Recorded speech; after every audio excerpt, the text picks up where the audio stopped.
अस्सलाम वालेकुम नाज़रीन, मज़ीद अपडेट के लिए सब्सक्राइब बटन और बेल आइकन पर क्लिक करना ना भूलें। शुक्रिया। मुझसे और जन्नत से क्या मतलब, वहाँ भी दूर हो। वहाबी किसे कहते? हैरत की बात है कि इतना अरसा लाहौर में रहते वहाबी को आप नहीं जानते। असल में एक शख्स था कूफे का रहने वाला जिसका नाम अब्दुल वहाब था। अब्दुल वहाब के यहाँ एक लड़का पैदा हुआ और अब्दुल वहाब ने उस लड़के का नाम मोहम्मद रखा। यही वो शख्स था कि जिसने पढ़ने लिखने के बाद में लोगों को गुमराही की जानिब उसने तरगीब दिलाई। अगर आपको फुर्सत मिले तो आप अगर तफसील को पढ़ें तो आप हकीकत तक पहुंच जाएंगे कि ये वहाबियत ने जन्म कैसे लिया। मिसाल के तौर पर आप जानते हैं कि सल्तनत उस्मानिया एक अजीम शान सल्तनत उस्मानिया थी।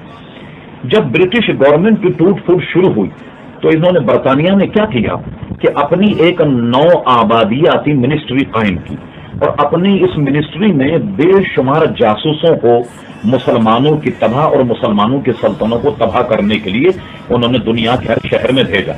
इसी तरीके से उन जासूसों में एक जासूस का नाम हमफ्रे, आप किताब को मुलाहिजा फरमाइए, कई जबानों में छप चुकी। अगर आप कहें तो हम उसके इख्तिबासात आपको गोया इंटरनेट के जरिए से भी दे सकते हैं। हमफ्रे ने अपने एतराफात में जो उसने मजालिम ढाए, मुसलमानों की कैसे जासूसी की, सल्तनत इस्लामिया को कैसे तोड़ा, कैसे उसने अरबी पढ़ी, कैसे उसने इस्तांबुल में रहकर एक शेख से तुर्की जबान सीखी, उसको अगर आप पढ़ें तो उसने बड़ी तफसील से लिखा कि मैं इराक गया और इराक में मेरी मुलाकात मोहम्मद बिन अब्दुल वहाब से हुई। मैंने मोहम्मद बिन अब्दुल वहाब पर यह गुफ्तगू की कि शराब जो है वो हराम नहीं, और मैंने उसको कुरान मजीद और हदीस से ये साबित कर दिया कि शराब हराम नहीं, और उसको मैंने शराब पिलाई। शराब पिलाने के बाद फिर मैंने उसको एक नए जाल में फांसा और मैंने उससे कहा कि ये बताओ कि मुता जायज है या नहीं। मोहम्मद बिन अब्दुल वहाब ने कहा कि मुता तो हराम। फिर वो कहता है हम करे कि मैंने मुता पर मुनाजरा किया और मुनाजरा करने के बाद मोहम्मद बिन अब्दुल वहाब को मुता करने पर मैंने आमादा किया।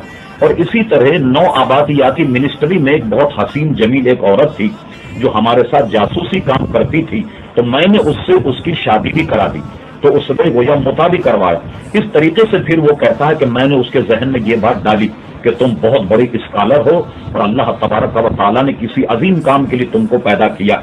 और उसने कहा, मैंने उसको ये झांसा दिया कि तुम ऐसे हो जैसे अमीरुल मोमिनीन हजरत उमर रज़ी अल्लाह तआला अन्हु हैं। और इस तरीके से गुब्बारे में हवा भरने के बाद अंग्रेजों ने उसको नस्र की सरजमीन पर लाकर इस्तेमाल किया। उसकी किताब कदीमी भी हमारे पास मौजूद है और आजकल जो छपती है वो भी मौजूद है, जिसका नाम किताबुत तौहीद।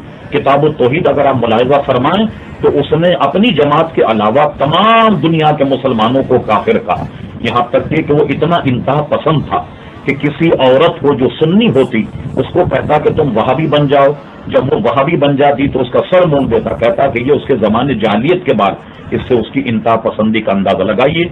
अल्लामा इब्ने आबिदीन इब्ने शामी, जिनकी फतवे की किताब इब्ने शामी से कोई दारुल इफ्ताबी मुस्तगनी नहीं हो सकता, अल्लामा शामी ने अपने मुकदमे में भी उसका जिक्र फरमाया। एक मशहूर हदीस है कि नबी करीम सल्लल्लाहु अलैहि वसल्लम माले गनीमत तकसीम फरमा रहे, एक कमबख्त मुनाफिक खड़ा हुआ और उसने ये अपने तई देखा कि मुझे शायद कम माल मिला। वो कहने लगा, ए मोहम्मद सल्लल्लाहु अलैहि वसल्लम अदल कीजिए, अदल कीजिए। हुजूर ने फरमाया, कमबख्त, मैं अगर अदल न करूं तो है कोई दुनिया में अदल करने वाला। हजरत उमर रज़ी अल्लाह ने उस पर तलवार सूत ली। कहा, हुजूर मारो इसकी गर्दन। आपने फरमाया, नहीं, इससे कौम पैदा होगी जो कुरान पढ़ेगी मगर कुरान उसके हलकों के, उनके हलक के नीचे से नहीं उतरेगा। अनवार अहमदी एक बड़ी मशहूर किताब है। हैदराबाद दक्कन के एक बहुत बड़े आलिम थे हजरत अल्लामा मौलाना अनवारुल्लाह साहब फारूक रहमतुल्लाह ताला अलैह। उस किताब पर हाजी इमदादुल्लाह महाजिर मक्की रहमतुल्लाह अलैह का हाशिया। दुनिया भर के वहाबी हाजी इमदादुल्लाह महाजिर मक्की को अपना पेशवा, अपना इमाम मानते। अनवार अहमदिया पर हाजी इमदादुल्लाह की तकरीर है और उसमें मौलाना अनवारुल्लाह साहब ने लिखा कि जिस शख्स पर हजरत उमर रज़ी अल्लाह अन्हु के कत्ल करने के लिए तलवार सूती थी, उसी की औलाद से मोहम्मद बिन अब्दुल वहाब पैदा हुआ। और इसलिए चूंकि वो इब्ने अब्दुल वहाब कहलाता था, लिहाजा उसके मानने वाले को लोग वहाबी कहने लग गए। अर्श जिसको जो मिला उनसे मिला, बटती है कौन है